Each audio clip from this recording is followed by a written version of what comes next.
ឯកឧត្តមម៉ាប់សរិនប្រធានក្រុមប្រឹក្សារាជធានីភ្នំពេញបានថ្លែងកោតសរសើរ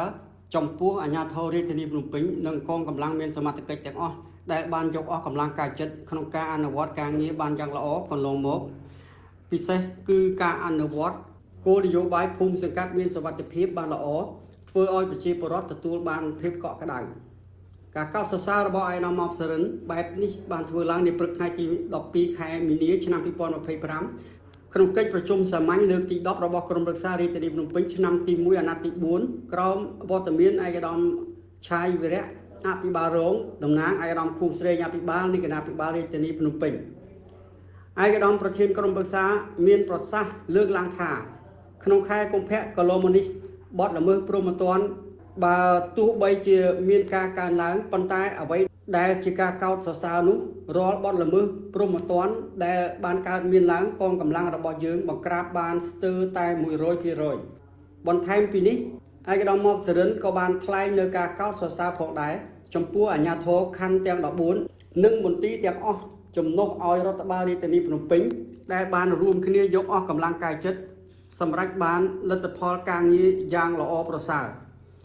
ឯកឧត្តមប្រធានបានបន្តទៀតថាជាងនេះទៅទៀតរដ្ឋបាលរាជធានីភ្នំពេញបានចាត់វិធានការឆ្លើយតបបានល្អប្រសើរជំវិញការដាក់របាំងពុះចែកទ្រូងផ្លូវ60ម៉ែត្រនិងការបង្កើតផ្លូវថ្មើរជើង Walk Street ការងារទាំងពីរនេះពិតជាទទួលបាននៅការសាទរពីប្រជាពលរដ្ឋយ៉ាងខ្លាំង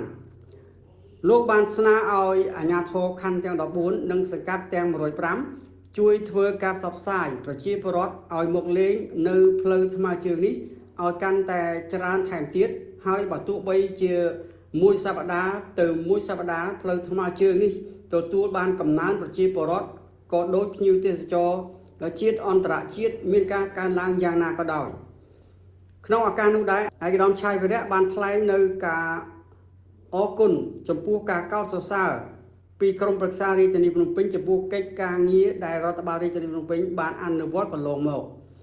ឯកឧត្តមបានបន្តថាការកោតសរសើរនេះគឺជាការលើកទឹកចិត្តដ៏ធំធេងដើម្បីឲ្យរដ្ឋបាលរាជធានីភ្នំពេញបន្តអនុវត្តការងារកាន់តែល្អប្រសើរបន្ថែមទៀតចំណែកលោកហុកហូលីមនាយករដ្ឋបាលរាជធានីភ្នំពេញបានឲ្យដឹងផងដែរថានៅក្នុងខែកុម្ភៈឆ្នាំ2025កន្លងមកនេះនៅរាជធានីភ្នំពេញបទល្មើសព្រហ្មទណ្ឌបានកើតមានចំនួន48លើកលើ38លើកកើនឡើង10លើកយើងបានបង្ក្រាបបទល្មើសព្រហ្មទណ្ឌបាន46ករណីឃាត់ខ្លួន70នាក់បង្ក្រាបបទល្មើសគ្រឿងញៀនបាន155ករណីឃាត់ខ្លួន274នាក់